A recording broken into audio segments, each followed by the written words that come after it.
Olá pessoal, tudo bem? Na aula de hoje nós vamos tratar da Segunda Guerra Mundial. Observe estas imagens. Ataque japonês à base naval americana de Pearl Harbor e o desembarque anglo-americano na Normandia. A Segunda Guerra Mundial está relacionada com o expansionismo alemão. A partir da chegada de Hitler ao poder e a instalação da ditadura nazista, inicia-se uma expansão germânica em busca do tal do espaço vital. Observe o quadro. Expansionismo alemão. Primeiro, ocupação da Renânia. Depois, o Pacto Anti-Komintern, que é um acordo político entre a Alemanha e o Japão para conter o avanço do comunismo soviético. Depois, a formação do Eixo. É uma aliança político-militar entre a Alemanha, de Hitler, a Itália, de Mussolini, e o Japão, de Hirohito. Anexação da Tchecoslováquia pela Alemanha. Depois, interessante, um pacto de não agressão entre a Alemanha nazista e a União Soviética. E, finalmente, 1º de setembro de 1939, invasão da Polônia, causa imediata da Segunda Guerra Mundial. Esse pacto de não agressão, também chamado Pacto Ribbentrop-Molotov, auxiliava a Alemanha para evitar o que ocorreu na Primeira Guerra Mundial, quando ela teve que lutar em duas frentes, a frente ocidental e a frente oriental, assinando um pacto de não agressão com a União Soviética, uma preocupação inicial só com a frente ocidental. Auxiliou também a União Soviética, que vai ter tempo para se preparar até a invasão alemã. Também contribuiu para a Segunda Guerra Mundial a política de apaziguamento exercida pela Inglaterra e França. A partir da instalação da ditadura nazista, Hitler sistematicamente vai cometer violações no Tratado de Versalhes, imposto pela França e pela Inglaterra. Diante das sistemáticas violações, França e Inglaterra nada fizeram. Também política de neutralidade dos Estados Unidos da América, muito mais preocupados em resolverem seus problemas internos pós-crise de 29. A Segunda Guerra Mundial tem dois momentos distintos, o avanço do eixo e o avanço dos aliados. Observe o quadro. Ofensiva do eixo, 39-41. Adoção da tática de Blitzkrieg pelo exército alemão, que quer dizer guerra relâmpago. Nessa guerra relâmpago, apoio da Força Aérea Alemã, a poderosa Luftwaffe.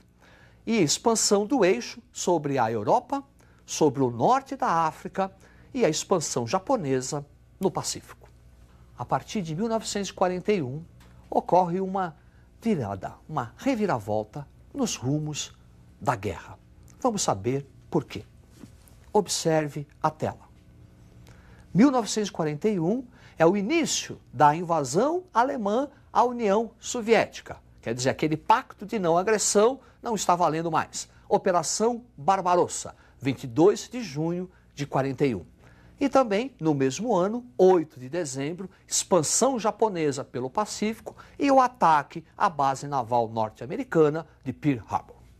A partir daí, um segundo momento desta Segunda Guerra Mundial, caracterizada agora pelo avanço dos aliados. Observe o quadro. Ofensiva aliada, 1941-45. Batalha de Midway, 1942, que vai deter a expansão japonesa no Pacífico. Batalha de Stalingrado, 1943, que representa a primeira derrota nazista e marca o início da expansão soviética e a libertação do leste europeu. Dia D, que é o embarque conjunto de tropas anglo-americanas na Normandia para a libertação da França, 6 de junho de 44. E, finalmente, agosto de 45, os norte-americanos utilizam a bomba atômica, primeiro em Hiroshima, depois em Nagasaki. Ainda no transcorrer da guerra, a partir de 1943, os líderes das principais nações reúnem-se para tomarem decisões quanto ao final da guerra, o que fazer com as nações derrotadas. Tem início as chamadas conferências, que foram 4. Observe o 4. A primeira, Conferência do Cairo, 1943. Objetivo: discutir o mapa político da Ásia, que foi transformado pela expansão japonesa. O que fazer com a China, o que fazer com a Coreia. Depois, nós ainda vamos ter outras 3 conferências. Observe o 4. Conferência do Teherã. Nesta conferência, foi tomada a decisão do ataque conjunto inglês e norte-americano à Normandia, o famoso Dia D. E também levantou-se a hipótese da divisão da Alemanha em zonas de influência. A divisão da Alemanha será ratificada numa próxima conferência, considerada a conferência mais importante de todas. Observe. Conferência de Alta. Ficou decidido a divisão da Coreia em 2 partes. Coreia do Norte, comunista. Coreia do Sul, capitalista. E divisão da Alemanha em áreas de influência. Alemanha Ocidental, sob a influência capitalista. E Alemanha Oriental, sob a influência comunista. E último, o Acordo de Potsdam, a Conferência de Potsdam. Observe a tela. Efetivada a divisão da Alemanha, não só da Alemanha, como também da capital alemã, Berlim. Berlim também será dividida em áreas de influência. A parte ocidental de Berlim, influência capitalista. A parte oriental de Berlim, influência comunista. E é na cidade de Berlim que foi erguido o famoso muro, o Muro de Berlim. Portanto, o muro divide a cidade, ou melhor, dividia a cidade de Berlim, e não a Alemanha. E a instalação do Tribunal de Nuremberg para o julgamento dos crimes nazistas. Após a Segunda Guerra Mundial, o mundo vai passar por uma série de consequências. E nós vamos observar as principais. Olho na tela. Consequências da guerra.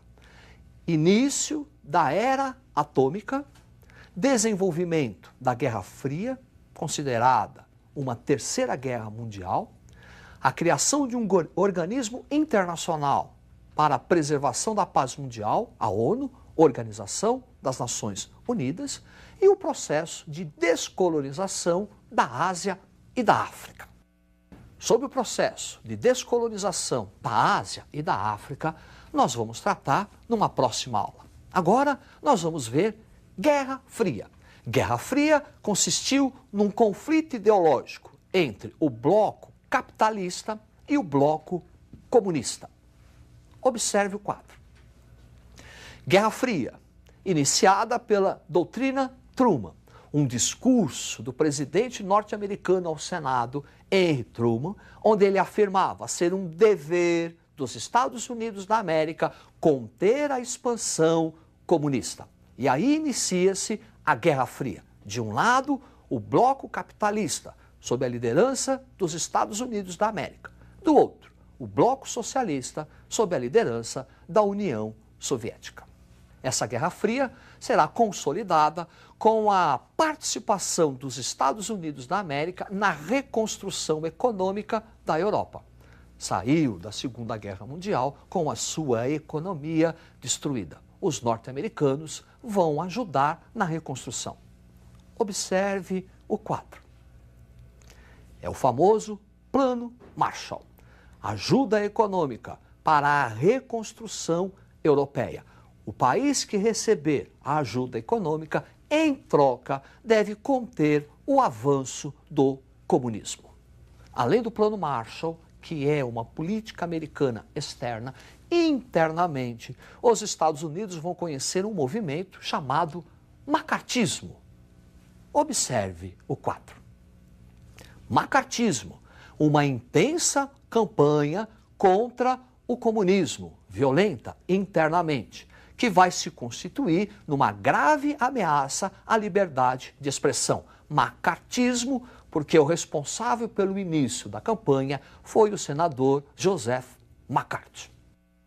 Macartismo, então, uma verdadeira caça às bruxas, constituindo uma grave ameaça à liberdade de expressão, tão bem protegida, defendida e sendo um orgulho dos norte-americanos. Também por consequência da Segunda Guerra Mundial, nós vamos ter o início de uma corrida armamentista. Observe o quadro. Formação das alianças militares.